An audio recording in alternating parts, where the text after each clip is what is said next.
결혼정보 회사를 통해 만나게 된 부부가 있습니다. 남편은 잘 나가는 증권회사 직원으로 돈은 내가 벌 테니 살림만 하라는 믿음직한 사람이었는데요.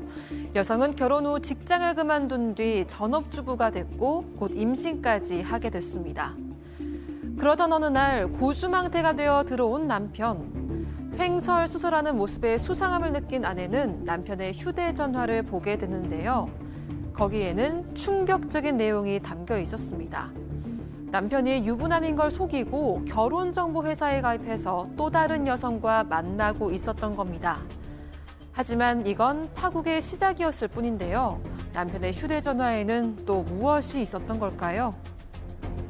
자, 제보를 받았습니다, 저희가. 자, 이 기자가 좀 다시 한번 내용 정리해 주시죠. 네, 일단 이 제보 주신 여성분과 그 남편은 결혼정보회사에서 만났습니다. 일단 남편 직업은 증권회사 직원이었는데요. 1년 전에 만나서 결혼을 하고 임신까지 하면서 이 제보자는 일을 그만두고 태교에 집중하기로 했습니다. 그런데 임신한 아내를 두고 어느 날 이 남편이 술에 취해서 들어온 겁니다. 횡설수설하는 모습이 뭔가 이상해서 그전엔 그런 일이 없었는데 이날 한 번도 보지 않았던 남편 휴대전화를 보게 됩니다. 아하. 패턴을 열어보니까 그 남편 휴대전화에 결혼정보회사 어플이 여전히 깔려 있는 걸 보게 됩니다. 알고 보니까 유부남인데요? 예, 이 남편이 유부남이란 사실을 속이고 그동안 소개팅을 해왔던 겁니다. 아이고야. 그 날짜들을 모두 떠올려 보니까요, 이 제보자에게는 뭐 업무상 중요한 미팅이 있다 이렇게 얘기했던 날들이었습니다. 그렇게 남편이 소개팅하는 줄도 모르고 그 날들에도요 저녁 차려놓고 그 남편을 기다리고 있었다는 겁니다. 자, 이 정도 됐으면 말이죠. 손이 발이 되도록 빌어야 정상이잖아요. 자, 그런데 이 남편 적반하장의 태도를 보였다고 합니다. 이렇게 말하면서 말이죠. 세 번째 사건 체크포인트 짚어봅니다. 아니, 남자들 다 똑같아 라고 했다는 겁니다, 양 변호사님. 아니 진짜 어처구니가 없어서 무슨 예를 들어서 술을 좀 왜 이렇게 많이 술 마시고 다녀 그러면 남자들은 일하다 보면 술 다 마시지 이런 정도 얘기는 할 수 있어요. 어떤 남자가 결혼한 남자가 결혼정보회사에 자기 결혼 안 했다고 그 회원 등록에서 그거 다 유료 결제하는 거 아니겠습니까? 누가 그런 남자가 있어요? 저는 이러면서 저 얘기를 했다는 거예요. 세상에 깨끗한 남자 없다. 왜 판도라의 상자를 열어서 이렇게 만드냐. 참 판도라의 상자가 억울하겠네요. 이런 데까지 쓰이고. 아니 저는 진짜 말이죠. 저는 수도승처럼 삽니다. 예? 아니 왜 애먼 사람까지 저렇게 다 도매금으로? 저도 이거 열어도 돼요. 그거 안 잘 물어봤어요. 살고 있어요. 잘 살고 있습니다. 백 변호사님, 네. 아내분은 저 사실을 알고 나서 그럼 어떻게 하신 거예요?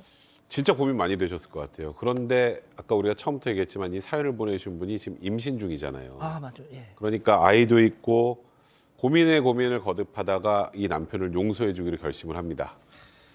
그리고 용서해주고 잘 살아보려고 생각을 했고 그런데 그래도 다시 한번 이제는 더 이상 남편이 그러지 않겠지라는 확신이 좀 필요하다고 생각을 했던 것 같아요. 그래서 다시 저 판도라의 상자를 열어보게 됩니다.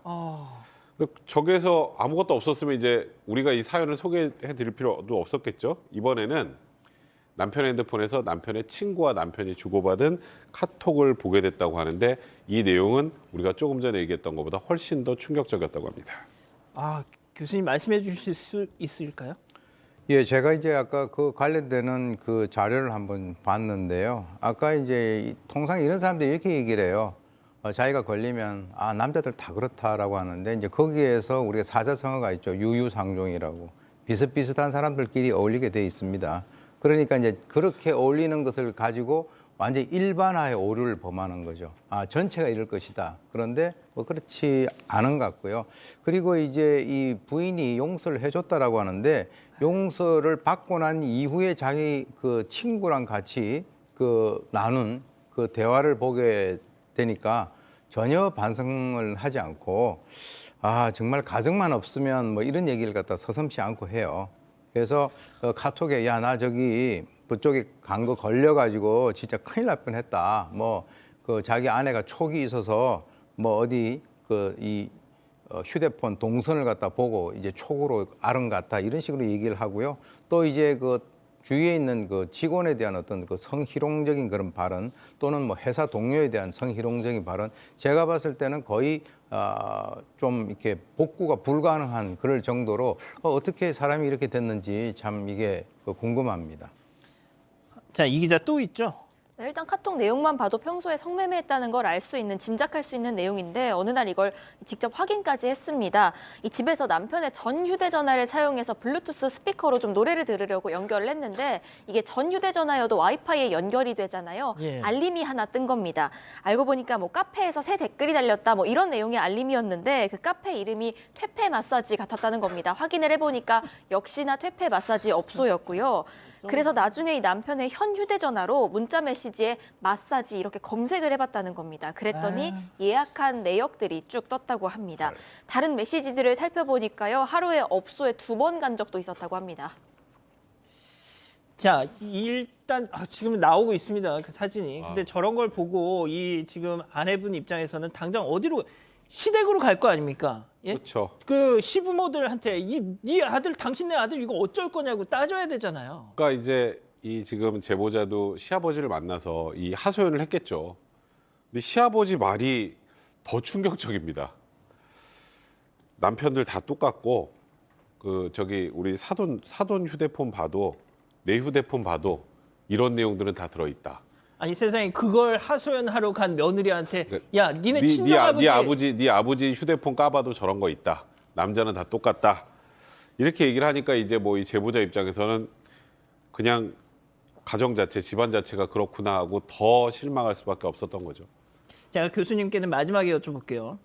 자, 그런데 이 양 변호사님, 이 제보자인 아내분 얘기를 들어보면 결혼 이후에 경제적 무능력자로 만들었다 이런 말씀을 하시더라고요. 그러니까 이게 또 더 이해가 안 되는 부분이 본인이 밖에서 이런 행동, 이런 짓을 하고 다녔는데 이게 내가 일을 열심히 하는 이유는 당신 편하게 살려고 하는 거야 라면서 일을 그만두겠다라는 거예요. 사실 아내는 경력을 계속 이어가고 있었는데 한 4개월을 싸우다가 지쳐서 결국 그만뒀다고 하는데 그러고는 이제 결혼 전에 가지고 있었던 차가 있었던 모양입니다.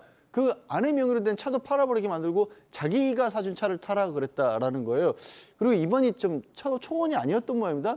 우연히 또 전처에게 연락이 닿았다는 거예요. 이 아내가. 근데 그 전처도 마찬가지로 이 자신에게 남편이 경제적 무능력자로 만들고 나서 자기는 밖에 나가서 저렇게 마음대로 하고 다녔다라는 거예요. 그러니까 아내는 아무것도 못하게 사회생활도 못하게 집에 거의 뭐 가둬놓다시피 만들어 놓고 자기는 왜 그러고 다니는 거죠? 이게 두 개가 이게 이해가 안 가요.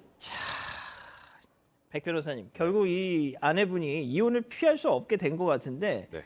당연히 이혼 얘기를 꺼내셨겠죠. 그랬더니 이 남편이란 사람 위자료 못 주겠다고 지금 소송까지 가게 됐다고요? 그러니까 이게 위자료를 그냥 못 주겠다라고 해도 화가 머리끝까지 날 만한 상황인데 이 남편의 얘기가 가관입니다.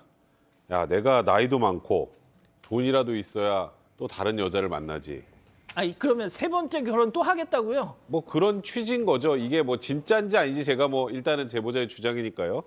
이러면서 나는 위자료는 줄 수 없다 이렇게 얘기를 했다는데 이거는 뭐 너무나 명백하게 이 남편의 뭐 유책 사유가 있는 거고 당연히 위자료 지급을 해야 될 사안이기 때문에 남편이 끝까지 지급을 하지 않는다면 뭐 이와 관련해서는 소송할 수밖에 없을 거고 다만 소송을 하면 받는 건 어렵지 않을 것 같습니다. 그런데 참 이런 얘기까지 들어서 이 제보자가 연속적으로 아내 뭐 부모님으로부터 상처를 받게 된 그런 상황이 너무 안타깝네요.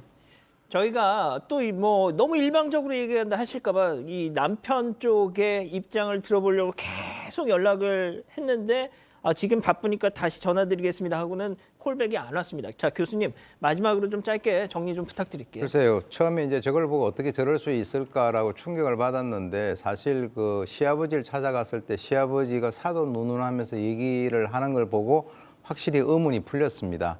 이 집의 그 기본적인 그 여러 어떤 분위기가 약간 그런 방향으로 가는 것이 아닌가. 그것을 뭐 이렇게 허용하는 그런 분위기로 가는 것 같고요. 그다음에 지금 제가 좀 깜짝 놀란 것이 세 번째 결혼을 또 생각을 하고 있다라고 하는데 왜 그렇게 결혼을 해가지고 또 힘들게 또 뭐 걸리게 되면은 힘들다. 혼자가 편했다 이런 얘기를 하면서 또 결혼을 하려고 하는지 그걸 잘 모르겠고요. 예. 일단 뭐 이 앞으로 저렇게 계속 저 사람이 활동을 하면 만약에 지금 이 제보가 정확하다라고 하는 그 전제하에서 매매춘으로 처벌받을 수 있는 그런 날도 있을 것 같고요. 인생 말년이 상당히 고달플 것 같은데 제가 권하고 싶은 거는 결혼을 안 했으면 좋겠습니다. 예, 그러니까요. 또 어떤 여자에게 또 어떤 불행을 아직 안 끝났습니다. 이거 눌러주세요.